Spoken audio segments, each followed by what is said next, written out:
meu povo lindo! Está começando mais um Nossa Gente pela sua tela da TV Cidade Verde e também pelo canal do YouTube Michele Dil Oficial. E hoje eu estou na Avenida Lava Pés, na Galeria de Artes Lava Pés, onde eu vou encontrar o Superintendente de Patrimônio Histórico e Cultural, Vicente Paulo. Ele que vai explicar tudo pra gente dessa exposição Sensação. Cadê ele? Oi, meu querido, tudo bem? E tudo bem, um prazer tê-los aqui conosco, viu? Que delícia, eu estava falando dessa sensação, essa exposição coletiva que tem 5 artistas incríveis e que você vai contar tudo pra gente. Vou dizer para vocês um pouco do que tem acontecido aqui na Galeria Lava Pés, tá? E depois a gente vai falar um pouco mais sobre a cultura, sobre o patrimônio histórico do Estado, sobre os projetos que a gente vem desenvolvendo. São muitos, né? Vem comigo.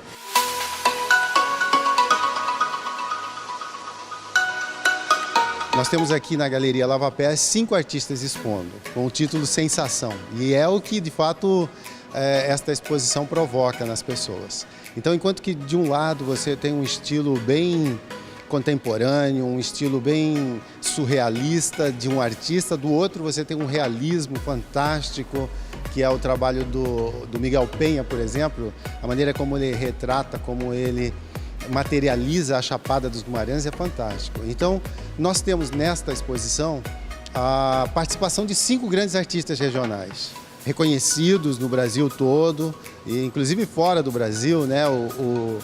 O Miguel Penha, por exemplo, está fazendo exposições fora, sempre está convidado a fazer exposições fora daqui do Brasil. Então, esta exposição é uma alegria para nós conseguirmos ter reunido esses 5 artistas e que estão sendo visitados todos os dias com alunos, com visitantes, com turistas e tem sido bastante movimentado. Aqui nós temos as obras do Miguel Penha, onde a gente pode verificar a nossa flora e até a nossa fauna, né? A nossa Chapada dos Guimarães. Exatamente. Nessas obras aqui você vê o realismo dele, retratando um pouco daqueles pontos tão bonitos que nós temos na Chapada dos Guimarães. Então, quando você pega uma obra dessa aqui, você se impressiona com a qualidade. Os detalhes, né? Exatamente, os detalhes. Ele consegue retratar, ele consegue transformar a tinta naquela água tão transparente, né? Cristalina que você encontra naquela chapada. Então, ele é magnífico, né? Olha o trabalho que ele faz aqui com as cores, ele brinca com as cores, pintando os buritis, pintando esta árvore aqui. Se eu não me engano, esse aqui é um cedro. Agora vamos conhecer um pouquinho o trabalho do Marcelo, né? Ele que faz um contemporâneo, seria? Isso. É um trabalho contemporâneo. E nas suas obras ele trabalha bastante a cidadania, a Cuiabá antiga. E aí ele trabalha nos cantos, nas obras, nós vamos ver nos cantos das obras o detalhe de como eram aquelas casas antigas, o mosaico, a cadeira, aquelas cadeiras de balanço. Você vai ver o chiton, né? Aquele pano, aquela... Bem evidente, isso, né? Aquela cortina antiga. Então, o trabalho do Marcelo é isso, é trazer um pouco da nossa cuiabania, né? Então, você vê bastante grafismo e também você vê simetria, bastante simetria nas obras dele. Realmente muito bonito, estamos pegando os detalhes, como você pode observar. Seria uma chita, na verdade, né? Isso. Antigamente era bastante usado, até hoje ainda usam muito, né? Esse pano cheio de cor, que é bastante alegre povo, né? E ele identifica bastante com o nosso povo. Então tudo que a gente faz, quando lembra de Cuiabá, tem que ter ali alguma coisa que lembra essa chita aí, esse pano todo colorido, que tem tudo a ver com o calor da nossa terra.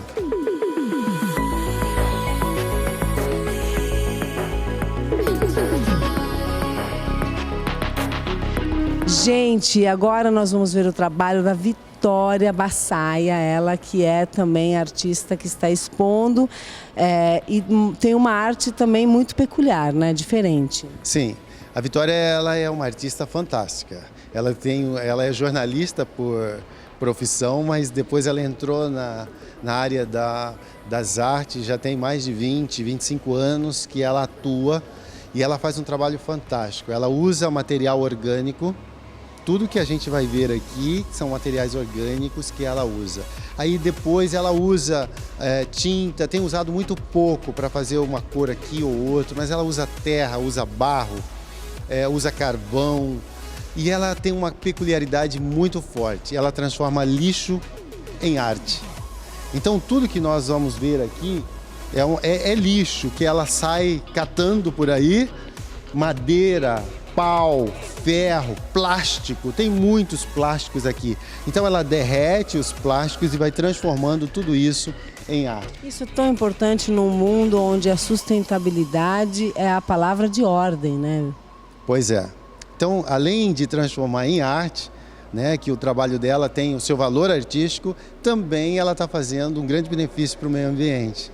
Ela está pegando aquilo que não presta e que às vezes vai prejudicar a natureza e daquilo ela transforma numa bela obra, numa bela peça.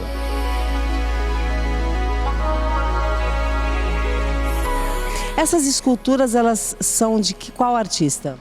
Estas obras são do artista Juni Fontinelli, um cara que tem se destacado nos últimos anos, tem feito um trabalho fantástico, trabalha com cerâmica. E você consegue observar nas obras dele a expressão de diversas maneiras do ser humano. Expressão de alegria, de tristeza, de dor, expressão de protesto. Então ele transforma o barro em arte. Então você vai ver numa obra aqui, por exemplo, São Francisco, que é um santo. Francisco de Assis, dos nossos queridos, o padroeiro dos nossos animais, né? Isso, esse mesmo.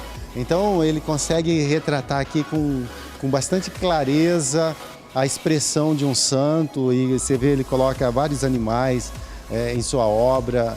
É um artista fantástico, com um talento indescritível, um dos melhores artistas na área da cerâmica aqui em Mato Grosso. Aqui, se eu não me engano, estamos no surrealismo, né? Ele é uma linha mais surrealista. Este já é o Gonçalo Arruda. O Gonçalo também é um grande artista, um artista reconhecido também, e ele consegue expressar nas suas obras exatamente o que passa na sua mente. Ele não tem medo de expressar, não tem medo de dizer o que ele sente, e ele consegue passar isso para as suas obras. São trabalhos que impressionam. Às vezes até assusta. Eles são expressivos, exatamente, né? Bem expressivo. Então, às vezes até assusta, né? Porque nós estamos acostumados geralmente com o belo. A nossa mente está acostumado. Eu tinha um professor que ele dizia o seguinte: nem tudo que é belo é arte e nem tudo que é arte é belo. Então, o trabalho do Gonçalo, ele consegue expressar exatamente o que ele pensa, o que ele acha, o que ele acredita, o que ele sonha, o que passa na sua mente, e eu acho fantástico o trabalho dele. Valorizando a nossa arte, mostrando essa ferramenta que também não é só de transformação pessoal, mas de transformação social, né?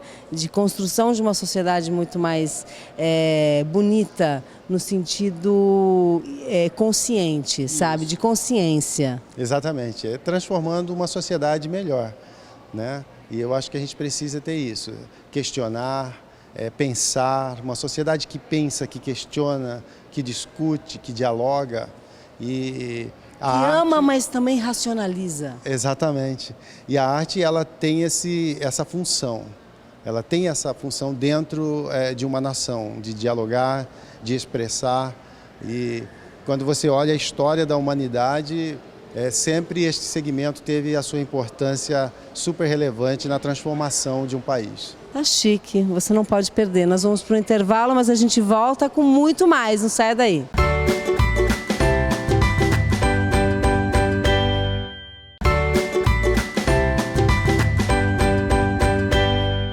Estamos de volta com nossa gente e agora o papo é sobre um projeto maravilhoso que a Secretaria está colocando à disposição da sociedade, que é de inclusão cultural, né? É o projeto Caminhos da Cultura, não é verdade? Isso mesmo. Projetos Caminho da Cultura. É um projeto de inclusão cultural, como você disse, e que alcança especialmente os alunos da rede pública de ensino.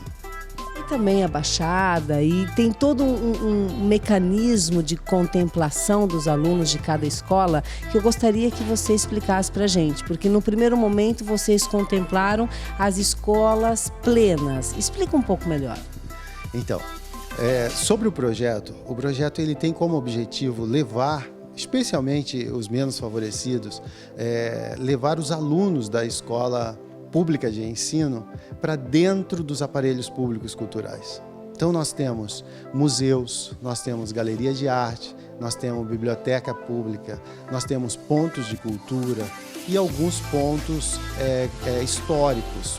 Por exemplo, o Centro Histórico de Cuiabá, quando você tem ali no entorno algumas igrejas antigas e tudo mais. Então todos esses lugares eles serão visitados por esses alunos. Então é uma forma que nós temos de levar os alunos a ter esse contato com um pouco mais da nossa cultura, da nossa história.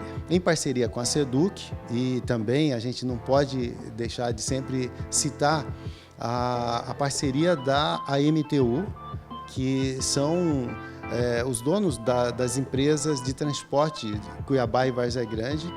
Em parceria com eles, nós temos à disposição, a disponibilidade de ônibus para levar esses alunos a esses espaços. Criamos roteiros e eles têm visitado esses lugares. É importante a gente citar que não é bem uma visita, na verdade são aulas de campo. Isso que a gente acordou com a SEDUC. Então os professores, nós fizemos um treinamento com eles antes, os professores cobram deles toda o envolvimento, a visitação que eles teve nos espaços, depois são cobrados e no final... É uma forma de solidificar ainda mais essa experiência, né? Quando você fala em conhecimento, a melhor maneira de você enraizar isso é fazendo atividades relacionadas às visitas, né? Exatamente. Então, essa é a ideia, levá-los a esses espaços e eles têm experiências ali, contato com um pouco da nossa história. Nesse primeiro momento, então, até o final do ano, vocês estão contemplando essas 10 escolas plenas, integrais. Para o ano que vem, como é que eu faço para me inscrever? Eu quero participar. Com certeza, quem está em casa quer fazer parte, eu quero fazer esses roteiros e se interiorizar ainda mais com a sua cultura e com a sua história. Então, a partir da semana que vem, nós vamos abrir um link dentro das páginas oficiais da Secretaria de Cultura e da SEDUC, da Educação. E lá, as escolas que querem participar, elas vão poder preencher um formulário e solicitar. E aí, as escolas solicitadas vai passar por uma comissão, porque tem alguns critérios para ser atendidos, e as escolas que forem contempladas farão parte do roteiro para o ano inteiro. Bom, eu já quero deixar claro que o nosso agente está à disposição para a gente poder visitar todos esses pontos, mostrar para a sociedade a nossa cultura, o nosso patrimônio histórico, até para acrescentar ainda mais nessa memória afetiva que a gente tem que ter com as nossas raízes. O caminho é esse, né? Já dizia um ditado que a nação que não tem história não tem uma identidade.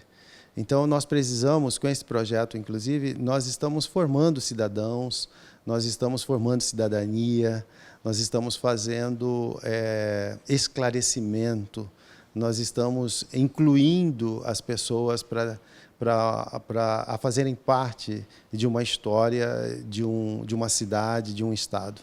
Então, é apenas um grão de areia, né, perto desse universo que nós temos da nossa cultura, mas eu acho que é um passo importante e uma proposta boa que a gente está oferecendo para o cidadão. Com certeza. Muito obrigada e até o nosso próximo encontro, né? Isso. Daqui a pouco a gente encontra de novo. Muito bom, né, meu povo? Nós vamos para um breve intervalo comercial, mas a gente volta com muito mais. No próximo bloco tem uma entrevista maravilhosa com Wender Carlos, esse artista plástico. Não sai daí. Eu volto já já.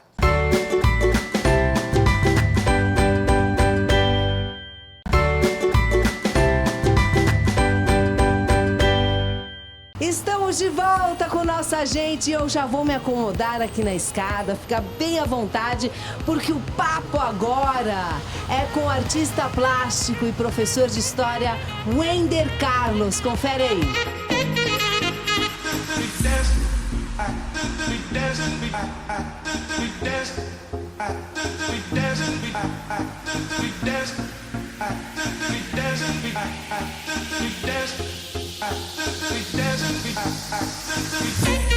Já vamos nos ajeitar aqui no nosso cenário, aqui na casa do Wender. Ele que vai contar pra gente um pouquinho dessa trajetória, dessa história, de como começou essa paixão pelas artes. Eu sei que você começou em 1992. Mais ou menos isso aí, em 1992, né, com um grupo de artistas plásticos do ateliê do Nilson Pimenta na época, né, que ele liderava esse grupo de jovens lá do Pedregal, né. Então essa equipe foi montando, o Nilson foi incentivando e aí foi crescendo, né, que até hoje tem os grandes artistas plásticos de Mato Grosso, né, como a gente tem visto no livro Arte Aqui é Mato, da Aline Figueiredo, né? E aí nós estamos aí até hoje produzindo as nossas artes, não só para Mato Grosso, mas para o Brasil e fora do Brasil também. Quais são os seus primeiros registros, assim, você se inclinando para as artes? Os registros, assim, quando a gente vai participando, né, de exposições, por exemplo, a primeira exposição que eu participei foi da Bienal que aconteceu em Brasília nessa época, né? Que era voltada para o Naif, né? E aí a gente foi pegando gosto, né? Vendo que o trabalho da gente está sendo aceito pelos críticos de artes, tal, tudo. E aí a gente vai se empolgando, né? Querendo cada vez mais produzir, né? Trabalhos para ser mostrado, né? Dentro dessa paixão, todos nós procuramos uma identidade, né? Como você encontrou essa sua identidade? Porque é visível, você pode reciclar as telas, mas os traços do Wender Carlos são uma coisa única.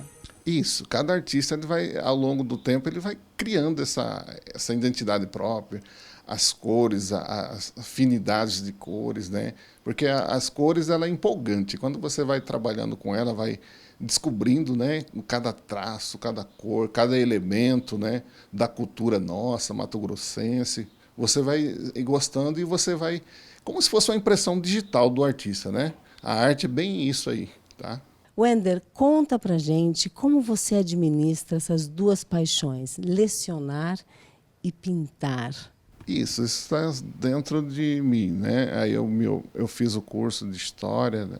Eu terminei em 2005, né? Aí eu sempre tive o gosto para ensinar. E aí na aula minha, né, eu utilizo a arte também para aplicar como forma, como método de ensino, né?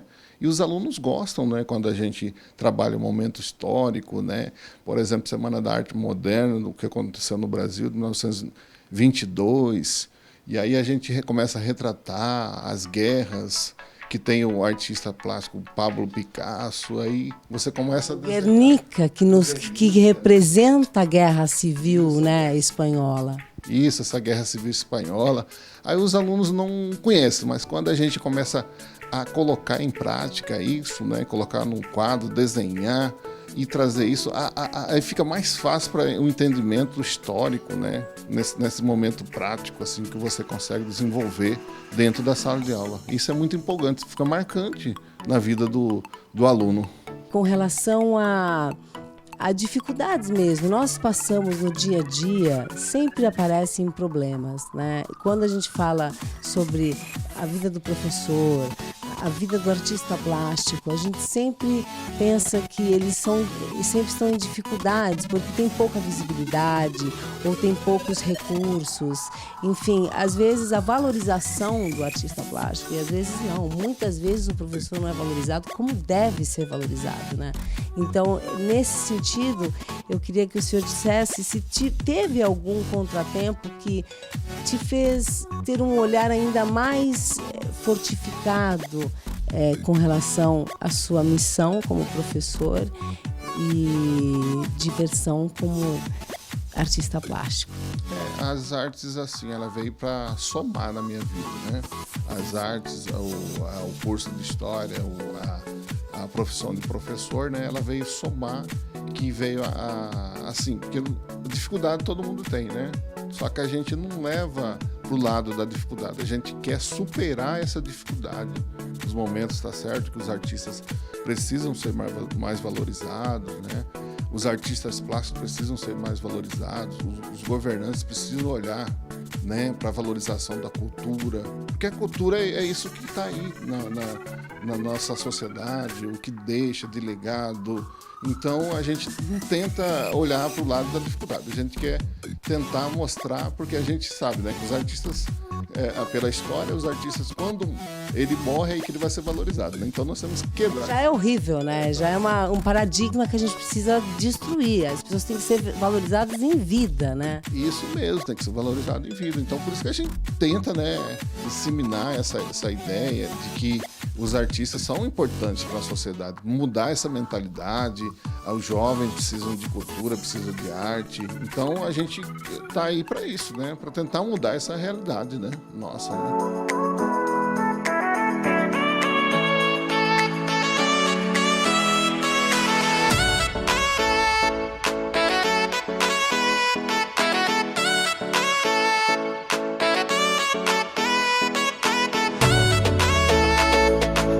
Ressignificando a arte, né? Essas caixas são muito incríveis. Eu achei muito lindo o trabalho, porque ela é inteira uma obra de arte, né? Isso, eu trabalho totalmente nela aqui. Você vê que aqui é totalmente ela por inteira, né? Tô trazendo nossos elementos daqui da região, o peixe, né? Então isso aí a gente tenta retratar isso aqui. E essa alegria que dá, né? Você ter uma obra de arte e ela ser útil, né?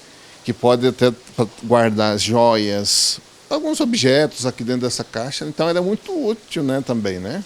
Conta um pouquinho pra gente. Essa é o mais recente, né? O trabalho são as mandalas, como a gente pode ver, e as caixas. Mas, dentro do seu trabalho como artista plástico, como é que se dá o processo criativo, sabe? Como é que vem essa ideia? Você é uma pessoa que está dormindo, acorda no meio da noite e fala, não, eu tenho uma ideia assim, assim, assim, assado, anota, como é que é? Isso, tem vezes que a gente até sonha com o que a gente vai fazer, né? Aí a gente acorda, tem que anotar, tem que desenhar, né? Uma vez eu fiz um desenho retratando em Nanquim, o que veio na minha cabeça? Até tratei o Apocalipse em Cuiabá, uma obra, né, que ficou bem engraçada, né? Assim, mostrando Cuiabá, mas o Apocalipse, essa questão do final dos tempos e tal. Aí eu retratei, que veio na ideia, não? O que vem na ideia a gente vai reproduzindo, né? Aí fiz essa obra, ficou fantástica. Bom demais.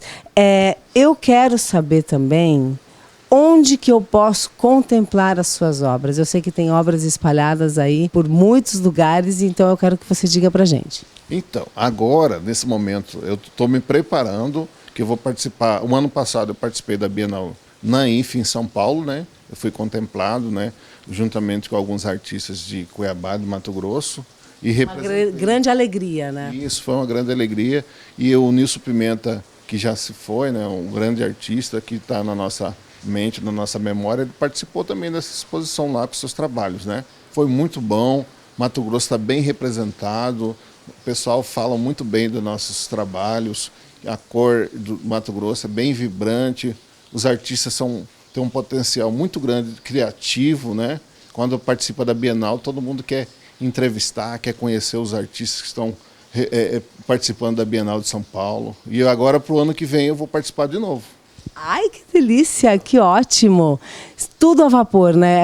Aquela positividade que você, da hora que recebeu o nosso agente na porta, dá para ver no seu olhar que você ama o que você faz, que você realmente corre atrás desse sonho desde os 11 anos de idade e que realmente é maravilhoso o seu trabalho. Isso, você não pode deixar, né? Esse sonho aqui, mesmo que você não no momentâneo, você não consegue, as pessoas não conseguem entender, mas futuramente, e que você tem contagiado os jovens, a nossa cultura, ela é rica, então você precisa manter isso, disseminar isso, que o povo de Cuiabá, de Mato Grosso, estão de parabéns no processo de produção da nossa cultura, né? Está representando a nossa cultura aqui. Sinceramente, eu estou apaixonada pelo seu trabalho, apaixonada pela paixão com a qual você administra o ser professor e artista plástico, e como tudo isso é encantador vindo de você, como você exemplificou a sua vida para nós aqui no Nossa Gente. Muito obrigada. Então, eu que agradeço vocês, né? Acho que vocês estão no caminho certo de mostrar um pouco mais da vida dos artistas plásticos, né? Isso é muito grandioso, tá? Não tem preço.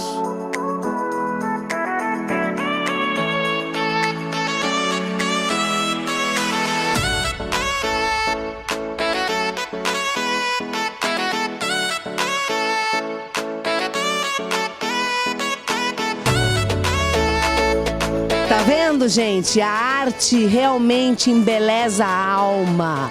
Não é verdade? Coisa boa. Espero que vocês tenham gostado do Nossa Gente de hoje. O seu compromisso é comigo de segunda a sexta, 10 horas da manhã, 4h15 da tarde, ou pelo canal do YouTube Michele Dio Oficial. Não se esqueça de compartilhar, de curtir, de se inscrever no canal. E me chama que eu vou, tá? Um beijo e até o nosso próximo encontro.